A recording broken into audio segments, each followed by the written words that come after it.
confident next to you. Look at you. Oh, yeah. Ivan Reitman is with us. Ivan produced and directed, as we mentioned, the first two Ghostbuster movies. And just off the top of my head, it was Animal House, put you on, made you famous, Meatballs, Stripes. What am I missing here? The Redford movie, what was that? Oh, Legal Eagles. Legal Eagles. Dave is my favorite. Dave, great movie. Dave, Private Parts, the Howard Stern movie. What are we leaving out? Oh, about 40 more 40 movies. more. Just give or take. I've been around too long. All right. Some movies are indelible. You just never know. You happen to be part of or create a time that has not gone away. It's that kind of wild comedy times. Everybody's still trying to duplicate that time. Is this your favorite? Well, I love Ghostbusters. I love the effect it had on audiences, particularly young kids. I love going into a theater and watching it with people because it's such a physical movie. You ever watch it and say, "Oh, I wish I hadn't done that"? Every movie I have that feeling. There's always stuff you wish you could just, but we made it very, very quickly. From the moment that we decided to start writing the script to when it was in theaters was 13 months. Could you do that now? No. Why? I think sometimes we get too picky. The studio gets too picky. The great thing on that film was Frank Price, who was running Columbia Pictures at the time, said, "So what's the story?" I told the story in about 30 seconds. "How much?"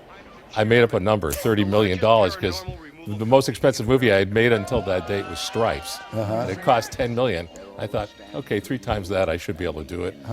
And we really went off, started writing the following week, and we were in production in October and had to come out in June. So he didn't balk Frank Price at the $30 million, which was a big number in those days. Pretty big number. For a comedy, a big number. But I had just finished Stripes, and it was a big success at an Animal House and Meatballs before then, so I was on a hot streak. And, Bill Murray and Dan Aykroyd were just coming on. And really, Ernie Hudson and Harold Ramis were relatively unknown. Right. And he just felt good about it. This movie has stood, like you said, the test of time. I watched it with my kids last night, because we're all anticipating the new one, obviously, coming out. And there's just something about it. Is it the chemistry between them? Well, I think it's all about the character work. Yeah, and it was first time someone's tried that sort of combination of magic and scary stuff with the genuine funny moments. But I think it's really the key is the characters, and I think that's the key to the movie that's coming out, in July. Paul Feig's version of this. Right. Now, were you attached to that movie or not? I'm confused. I'm the producer of that film. So you have a vested interest in this? I have a big vested interest. Although at one point you were going to direct, but was it after Harold died that you decided to step away? Yeah, it was too tough. Look, Bill Murray's always been tough to get into any of the movies. I've made 4 movies with him. I never knew until about the week before that he was going to be in them. And so the combination of moving that large boulder up a mountain with the passing of Harold, I realized this is not for me any longer.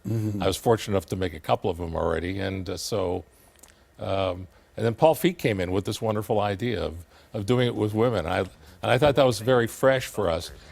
I didn't look at it as a gimmick. I just said, well, this is a way to not have to try to emulate Bill Murray or Dan Aykroyd or the other characters in the film. It's a way of starting fresh. Are you worried about protecting the legacy, though, of Ghostbusters? And how do you Yes, do I that? am absolutely worried about that. I'm now running a company called Ghost Corp for Columbia, where we're going to try to expand the story. And, but fortunately, the movie turned out really well. Yeah, when you're producing a movie, your director reflexes, are you able to sit on them and let the director direct? I have to. What I do is not go on the set very often. It's too tough because I do start going. You have to. I want to send notes on a moment by Why moment don't you move that over here? basis. Yeah. So for you, as you look ahead in your career, what do you see? I think time to direct some more. Okay. I produced 3 movies this year, one of which was Ghostbusters and the new Baywatch. That's going to be coming out in Memorial Day. And I thought, okay, that's enough. Okay. It's time to direct again. I asked you before, what were your favorite movies of all time? And your answers were almost expected, right? What are they? Well, I love, The Godfather is one of the great movies of all time, but the one that makes me the happiest is Singing in the Rain.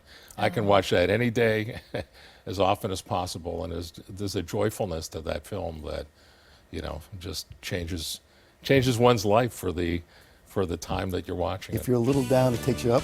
Yeah. Ivan Reitman, pleasure. So nice. Thank you so much. Thank you.